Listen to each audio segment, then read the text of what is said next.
At some point in the last 10 years or so, an idea popped up. The idea that in the near future, esports would experience a sudden boom and become this massive sensation. Some even predicted that it might overtake traditional sports entertainment altogether. Now, if you haven't been living under a rock, you'll have noticed this prediction has not been realized. Esports is bigger than it was, that's for sure, but it's still nowhere near mainstream, let alone overtaking organizations like FIFA or the NFL. I noticed this the other day and it got me thinking. I kept wondering why. Why did people think this? And moreover, why didn't it happen? After some intense pondering and a bit of research, I was able to come up with some potential answers for both questions. There will be two main parts, one for each question.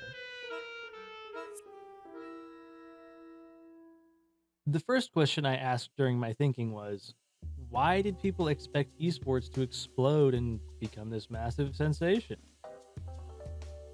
The short answer is flawed assumptions, incomplete data, and uneven comparisons. These three things are not separate issues. They're actually a series of events. What it really should be is flawed assumptions based on incomplete data from uneven comparisons. That's because people were trying to make predictions around something that they thought they knew.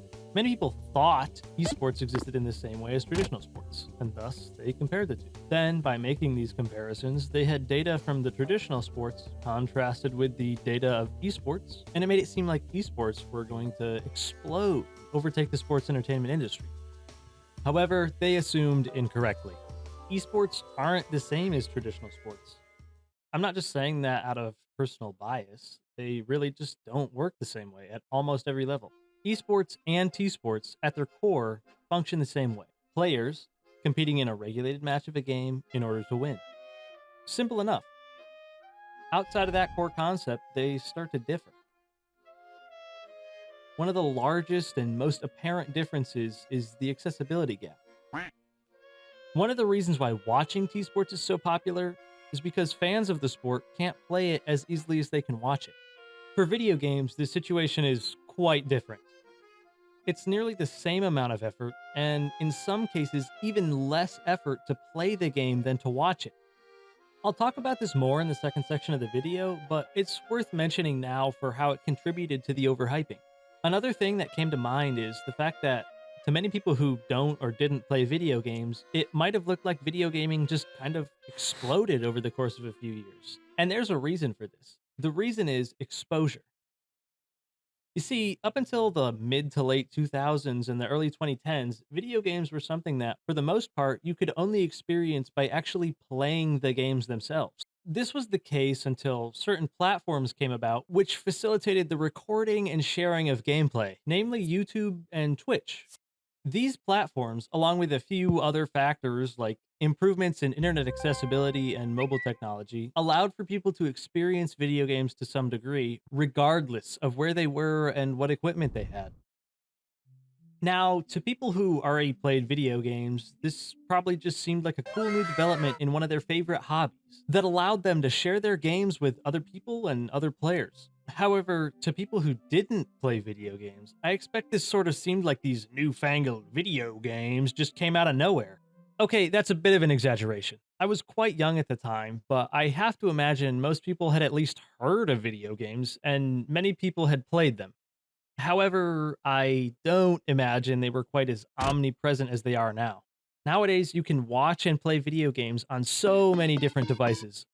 Almost any consumer device that can connect to the internet has the ability to play video games in some capacity. 15 to 20 years ago, the only places you would really see video games outside of owning them directly were ads on TV or the internet, stores like GameStop, and arcades. The advent of video sharing platforms allowed for people to not only share their videos for all to see, but watch other people's videos on demand as well. As people started sharing gameplay, a sort of market began to develop, one where users would share their own gameplay and, in exchange, receive gameplay to watch themselves. Now, users didn't have to post anything in order to watch videos, but watching these videos inspired them to post their own, That's pretty good. simply for the purpose of giving them to others to watch. This massive increase in the circulation of video games and their footage exposed players to games they had never even heard of, and it allowed people who had no experience with video games to get a taste of what they were like. In turn, those viewers would buy and play more games and post more footage. Video sharing was the driving factor in the explosion of video games, but there is one more key component that really lit the fuse: digital video game distributors. Even with all the gameplay on YouTube, players couldn't get new games themselves without buying a physical copy of the game, either online and having it shipped, or going out and finding it themselves. By adding digital distributors into the mix, people could watch, buy, play, and post video games in their footage without even leaving the comfort of their home. These factors caused an explosion in the popularity of video games, but more importantly, the exposure of video games. New people were being exposed to new games almost constantly, and every day, more and more viewers were becoming players. It's easy to see how, especially from an outside perspective, some thought video games were skyrocketing to the top of modern entertainment. I'm American, so let's take American football for example. In order to play a standard game of gridiron football, you need to have 22 available and capable players, a 300 by 160 foot space that is flat and roughly rectangular, and, well, a football. If you want anything else, like a referee, padding, flags, helmets, end zones, anything, that'll only add to the complications. Even if you just wanted to play catch with your friend, it's still only fun if you have a ball, a large enough space, and, well, a friend there to play. Let's compare that to the requirements to watch a game of football. You need a device to watch it on, and any of the following: an internet connection, broadcast or cable television, or a pre-recorded game. Watching an esports competition takes about the same amount of effort: a device to watch it on, an internet connection, and an available match. Now let's look at the requirements to play video games: a video game, a device to play it on, and in some cases, an internet connection. Smartphones, computers, even some TVs have the ability to play games. You don't need to have any other people on hand, a large space, special equipment, or anything else in order to play a game. Many times, you don't even need an internet connection. My point is, one of the reasons esports hasn't exploded is because it's just as easy to play video games as it is to watch video games. It's safe to assume that a large portion of players would rather play video games than watch someone else play games, but there are times when that isn't possible. Eating lunch, being on break at work, in the bathroom, away from home. Playing a video game in these circumstances is usually not possible or easy, so many people will just choose to Alrighty watch then. something instead of trying to finagle it so they never have to stop playing. Now, I'm not saying that people only watch esports when otherwise unable to play games, but I think this could answer for a large part of the boom that didn't happen. People watch football because it's not practical to play football every night after you get home from work. I'm not even considering whether or not people would want to play football every day, just that it'd be difficult. Another factor to consider is the relative lack of interest from sponsors and investors, or even just funding in general. Sponsors and investors are a major part of nearly all professional sports that exist today. Teams, leagues, broadcasters, venues, even individual competitors are sponsored by companies in exchange for various forms of publicity. Having such a large amount of readily available funding makes it infinitely easier to establish a sport, and the lack of such funding severely hampered the growth of esports. In the last few years, sponsorships for esports have become more and more common, but it wasn't always that way. Back when esports was just starting out, players and teams had next to no reputation to use as leverage to gain sponsors. It wasn't that they were lackluster or mediocre, they just didn't have the history to show sponsors and say, look, we're the best, give us your money and we'll put your name on a shirt. From the potential sponsor's point of view, I imagine it would just look like a bunch of nerds were coming to ask for money in exchange for nothing. A much better seeming option would be to invest their money in the development companies that were actually making the games, which were booming along with the massive increase in their products' popularity. Companies like EA and Activision, which many of you no doubt recognize as the giants they are today, were publishing games that reshaped genres and changed gaming forever, in both good ways and bad. Dozens of other, smaller studios and publishers were also finding massive success in this new market, creating many games that are hailed as masterpieces, well-known and well-loved by millions. Now, that's not to say there weren't any sponsors. Many of the early esports backers are still around and still sponsor esports teams and events to this day. Companies like Red Bull, Intel, Mountain Dew, and several others have backed esports from as early as 2006, when Red Bull signed their first e-athlete, Halo legend Walshy.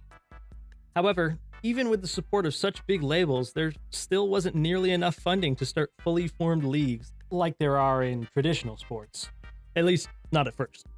Fortunately, as esports has grown, sponsorship opportunities have increased significantly, as have the number of companies interested in being sponsors, which may be a sign that big things are soon to come.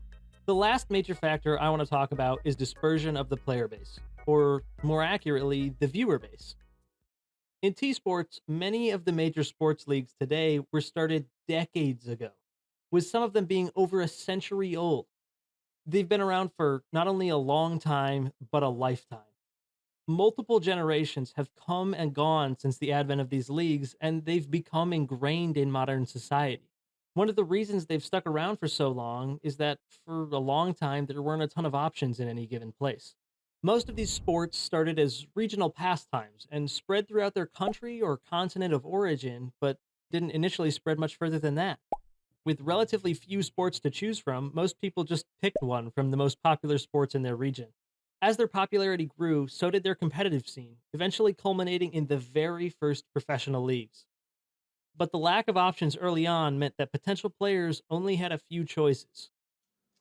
This allowed these leagues to grow unhindered for decades.